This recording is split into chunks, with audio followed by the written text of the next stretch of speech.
नमस्कार, खबर समय जगत में आपका स्वागत है। मैं हूं आपके साथ अंकिता और आइए अब खबरें देखते विस्तार से।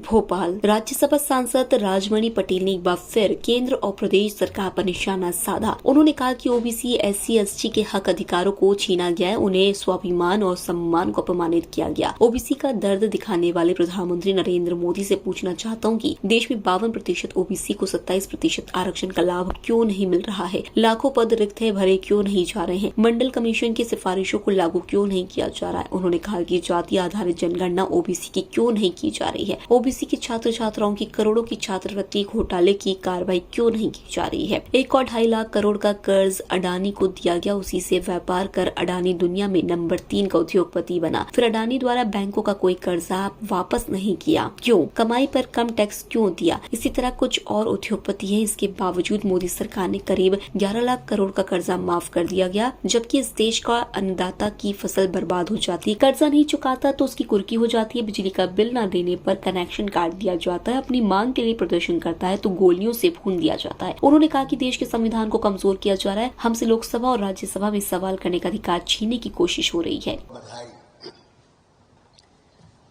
आज की जो पत्रकार वार्ता है कुछ अहम मुद्दे पर बुलाई गई है और एक शायरी से अपनी बात शुरू करना चाहते हैं कि झूठ हुए बोले तो सच्चाई नजर आती है, उनके जुल्मों में मसीहाई नजर आती है। समंदर क्या जाने जो खड़े हैं किनारे पर, डूबने वाले को गहराई नजर आती है, डूबने वाले को गहराई नजर आती है। आज इस देश में जो दुनिया का सबसे बड़ा जनतंत्र है, आज उस जनतंत्र को खतरा पैदा किया जा रहा है। आज दिल्ली की हुकूमत पर ऐसा लगता है कि जनप्रतिनिधि नहीं, जनता का नुमाइंदा नहीं, बल्कि दुनिया का कोई तानाशाह आकर के बैठ गया है। उसने कहा था कि अब इस मुल्क के बर्बादी के आसार नजर आते हैं, दिल्ली की हुकूमत पर बैठे हुए तानाशाह नजर आते हैं। अरे जब जरूरत पड़ी इस देश को लहू की तो हमने दिया, आपने दिया, अब उन तानाशाहों को हमें गुनहगार नजर आते हैं। आज बड़े सुनियोजित तरीके से जिस तरह से हमारी लोकतांत्रिक व्यवस्था है, हमारा संविधान है, उसको कमजोर करने का प्रयास किया जा रहा है। प्रजातांत्रिक मूल्यों को खत्म करने का प्रयास किया जा रहा है। और जो जनतंत्र सबसे बड़ी ताकत देता है, एक आम आदमी को भी हमारे संविधान ने ताकत दिया है कि हमारा नेता, हमारा नुमाइंदा हमारे लिए, गरीब के लिए, देश के लिए क्या कर रहा है, ये सवाल करने का उसको भी अधिकार है। उसको भी अधिकार मिला है, को सवाल कर सकता है। लेकिन बड़े दुर्भाग्य के साथ कहना पड़ रहा है कि जो इस देश की सबसे बड़ी सर्वोच्च संस्था है, लोकसभा, राज्यसभा, आज वहां जनता के नुमाइंदों को अपनी बात कहने का अधिकार नहीं है। हम लोग सदन में कोई चर्चा उठाना चाहते हैं, उठाने की अनुमति नहीं मिलती है। उसके बाद जो भी चर्चा जारी रखते हैं तो माइक बंद कर दिया जाता है।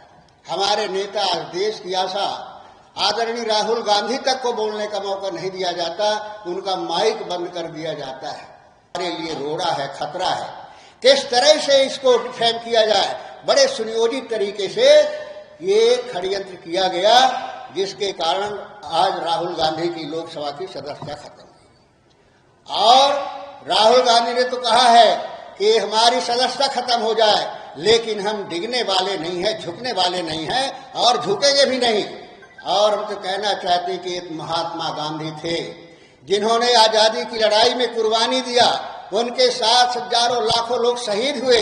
ये दूसरा गांधी है जो सत्ता के लिए नहीं, जो कुर्सी के लिए नहीं, इस देश के जनतंत्र के लिए लड़ रहा है, इस देश के गरीब के लिए लड़ रहा है, इस देश के मेहनत करने वाले पिछड़े दलित वनवासियों के हक के लिए लड़ रहा है। जो इस देश की ताकत है, इस देश की पूंजी है, ये दूसरा गांधी होगा निश्चित रूप से, जो देश की आजादी की रक्षा करेगा। ऐसा उभर करके आज सामने आ रहा है। मोदी जी से सहन नहीं हो रहा है। आज आप ये बताइए कौन सा गुनाह राहुल गांधी ने किया था?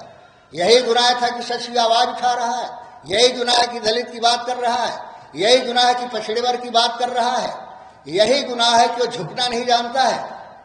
अगर यही गुनाह है तो फिर उसे गुनाह मान लिया जाए, कोई हर्ज नहीं है। लेकिन अगर ये गुनाह नहीं है तो मोदी जी आपको जवाब देना होगा। आप बताइए कि मानहानि के केस में आज तक दुनिया का कोई ऐसा उदाहरण नहीं है जहां इतनी बड़ी इस तरह की सजा दी गई हो। कहीं जुर्माना कर दिया जाता है, कहीं कोर्ट सूचने तक की सजा दी जाती है और कहीं 2-4 हफ्ते की सजा दी जाती है, लेकिन इस तरह से एकदम सदस्यता करने के आज तक का कोई उदाहरण नहीं है। और दूसरा, एक अपराधी को भी अपनी बात कहने का हक अधिकार होता है। ये मानहानि का मामला था और मानहानि का मामला भी उन्होंने कोई सरनेम के माध्यम से उन्होंने लिया था। किसी इस तरह का हो सकता है क्या? उसमें सफाई करने का भी अवसर नहीं। और इनकी अन्य देखिए कि उधर फैसला होता है और यहाँ सब टाइप वाइप करके रखा रहता है कि तुरंत वहां दिया जाए कि आपकी सदस्यता खत्म हो गई। लोकसभा में उनको अपनी बात कहने का अधिकार नहीं दिया जाता कि अपनी सफाई में भी कुछ बात कह सके। तो इस तरह से जो हो रहा है ये निश्चित रूप से हमारे प्रजातांत्रिक मूल्यों के खिलाफ हो रहा है। प्रजातांत्रिक मूल्यों को खत्म करने का ये षड्यंत्र है जो आज ये सरकार कर रही है। और यही वजह है कि आज हमारे पत्रकार साथी सवाल पूछते, आज तक पूछिए नरेंद्र मोदी ने कोई पत्रकार वार्ता लिया क्या? क्यों नहीं लिया? पत्रकार वार्ता पर है कि कोई न कोई बुद्धिजीवी पत्रकार सवाल कर सकता है। अगर वो सवाल करेगा उसका सटीक जवाब न देंगे तो कहीं न कहीं वो बाहर जाएगा। इस वजह से पत्रकार वार्ता करने की उनकी हिम्मत नहीं है और वो हाथी का मूड़ गधे के, गधा का मूड़ उसमें साजने का प्रयास करते हैं। ये गांव में जो कहावत है। और इसलिए कि आज देश में महंगाई बढ़ रही है, आज देश में बेरोजगारी बढ़ रही है, आज देश में भ्रष्टाचार बढ़ रहा है, आज देश की संस्थाओं को बेचा जा रहा है, सब कुछ इस देश में हो रहा है, लेकिन इन पर चर्चा नहीं हो तो डाइवर्ट कर दो। तो इसका जवाब तो दे नहीं सकते कि आप जब मनमोहन सिंह जी प्रधानमंत्री थे तो आप मोदी यही कहा करते थे कि काला धन कैसे आ जाता है, टेररिस्ट के पास फंडिंग कैसे हो जाती है, कोई सीमा पर कैसे घुस आता है। ये तो मुखिया इस देश का प्रधानमंत्री होता है, फिर कैसे हो जाता है? तो कहीं न कहीं कोई कमी है। लेकिन आज आप उस महंगाई, बेरोजगारी, भ्रष्टाचार की जिम्मेदारी के लिए आज भी कहते हैं कि इसकी जिम्मेदार नेहरू हैं। अब इससे बड़ा हास्यास्पद जवाब क्या हो सकता है? अगर नेहरू इसके जिम्मेदार अभी तक हैं तो आप किस दम पर के जनता के पास गए थे कि हमें वोट दीजिए, हम आपकी समस्याओं का निराकरण करेंगे? उस समय भी आपको याद रहना चाहिए घर ही नेहरू है, हम इस समस्या को हल नहीं कर पाएंगे, हम बेरोजगारी दूर नहीं कर पाएंगे। तो उसी समय आपको कह देना चाहिए। लेकिन तब तो आपने बड़ी घोषणाएं की, हमें वोट दो, हम अच्छे दिन लाएंगे, हमें वोट दे जनता, हम काला धन 100 दिन के अंदर लाएंगे, हम सूची जारी करेंगे, सूची में गुनहगार होंगे उन्हें जेल भेजेंगे। आपने कहा था कि नहीं कहा था? 15 लाख रुपए खाते में जाएगा, कहा था कि नहीं कहा था? अगर ये कहा था तो किसके आधार पर करे थे? उस समय नेहरू याद नहीं थे कि समस्या की जड़ तो नेहरू है। हमारा कहने का तात्पर्य केवल इतना सा है कि ये सरकार गैर जिम्मेदार सरकार है, ये जिम्मेदारी से भागना चाहती है, ये चुनौतियों से भागना चाहती है और उसका दायित्व कहीं न कहीं कांग्रेस के नाम पर कर दो और कहीं किसी के नाम पर कर दो। एक बड़ा इश्यू समय चल रहा है। जब राहुल गांधी की बात आती है, उनके सच की आवाज उठाने की बात आती है, तब क्या होता है? तब मोदी जी कहते हैं कि ये लोग तो पिछड़े वर्ग का अपमान कर रहे हैं। अब पिछड़ा वर्ग इसमें कहां से आ गया? देश को बेच रहे हो। कांग्रेस ही थी जो गरीब के स्वाभिमान और सम्मान को, गरीबों को हक दिलाया, जमीन दिलाया, आवास दिलाया, नौकरी दिलाई, व्यवस्था दिया।